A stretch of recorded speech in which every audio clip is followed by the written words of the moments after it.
Helo, Kristina ydw i. Dwi'n ffotograffydd proffesiynol ac am y 4 munud nesaf dwi'n mynd i ddangos i chi sut i'n dati i dynnu lluniau bwyd môr. Dwi yma ar ran cynllun Porth i'r Plat. Mae'r cynllun yma yn hyrwyddo bwyd môr o Gymru. Da ni'n mor lwcus i gael yn amgylchynu gan y môr sy'n cynnig y bwyd môr o'r safon ucha i ni. Yn y gweithdy yma, mi fyddwn ni'n edrych ar Steilio. Mae steilio bwyd yn cael ei gynsidro i fod yn gelf yn ei hun. Mae lot o bobl yn gwneud hwn fel bywoliaeth, felly peidiwch a disgwyl i fod yn expert dros nos. Mae o yn anodd i wneud. Be dwi'n mynd i ddangos i chi ydy tips rili syml i fedru steilio'ch bwyd o scratch. Da ni'n mynd i ddefnyddio props fedrwch chi gael hyd iddyn nhw o gwmpas y tŷ. A mae'r props yna yn mynd i fod yn bethau sy'n gwneud i'r bwyd rili sefyll allan. A top tip i chi, os da chi wedi goleuo'r llun yn dda o'r cychwyn, da chi hanner ffordd yna yn barod. Ych man cychwyn chi ydy'ch backdrop. Mi oedd hwn yn fwrdd wen gyda fi, bach rhy llachar o'n i'n meddwl, felly dwi wedi rhoi sheet gwely arno fo. Mae o'n wyrdd tywyll neis, dwi'n meddwl wneith hwn gweddu yn rili da hefo'r bysgod. Dwi wedyn dim dati i nôl bwrdd chopping board.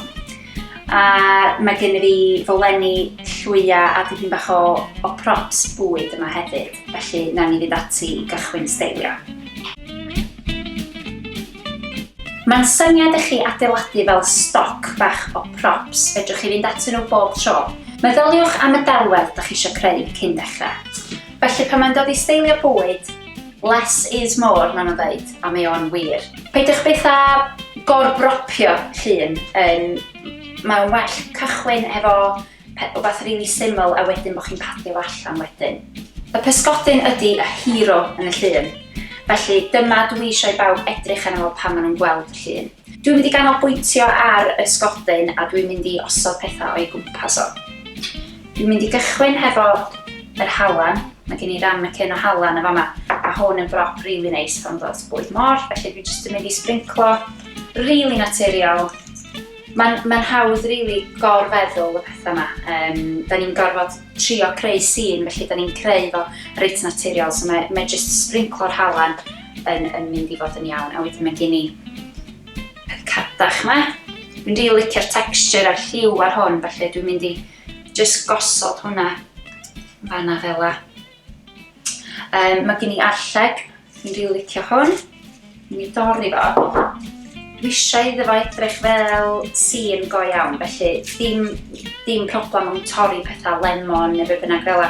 Torri fo i fyny a gosod o, fatha bod yna rhywun yna yn defnyddio fo. A'r peth gorau i wneud efo rhywbeth fel yma ydy chwarae o gwmpas. Da chi ddim yn mynd i gael o'n iawn tro gyntaf. Does na ddim byd yn bod efo chwarae o gwmpas. Symud bethau. Mae gen i barsli yma. Dwi wastad yn trio chwilio am y dail gorau pan mynd o ddod bethau fel yna. Pigo'r dail gorau, fedrwch chi sbrinclo nhw ar neu fedrwch chi jyst gosod nhw. Sut bynnag da chi meddwl sy'n edrych yn naturiol neis. A wedyn, mae gen i bach o rew. Gwmpas. So chi'n teimlo fatha bod yn mynd bach yn ormod, tynnwch pethau allan. Mae wastad yn haws adio pethau. So chi'n cychwyn yn syml. Dyna ni. Ella na roed rhyw gyllell bach yma, na i saethu fo gweld sut mae'n edrych. A yn ola y dŵr, ella sbrinclo bach o dŵr ar y sgodyn. Jyst wneud edrych yn fresh neis. Felly dwi'n meddwl bod fi'n hapus efo hwn. Cyn fi saethu fo, dwi jyst yn mynd i wneud siŵr bod fi'n hapus efo bob dim. Mae gen i'r sgodyn yma, dwi'n rhoi bach o halan, yr halan o gwmpas hefyd. Mae gen i'r garlleg a'r cyllell, jyst i cael ei ollwng, bach o rew. A wedyn, dwi yn mynd i fod yn saethu hanner yma y sgodyn, ddim y gwylod. Felly dwi'n hapus i'r rhew a'r parsli fod yn dod mewn i'r llun hefyd.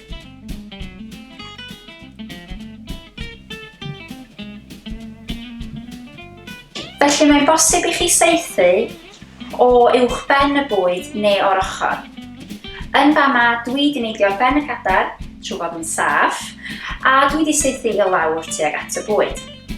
Dibynnu pa ffordd ydych chi'n mynd i saethu, mae'n syniad ych chi steilio yn edrych yn y cyfeiriad yma, mwyn chi gael gweld be mae'n mynd i edrych fel trwy'r lens.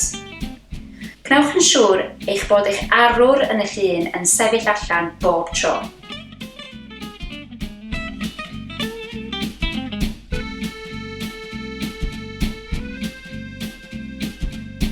Felly, os da chi yn mynd i drio mynd ati i steilio bwyd, cofiwch cychwynnwch yn syml.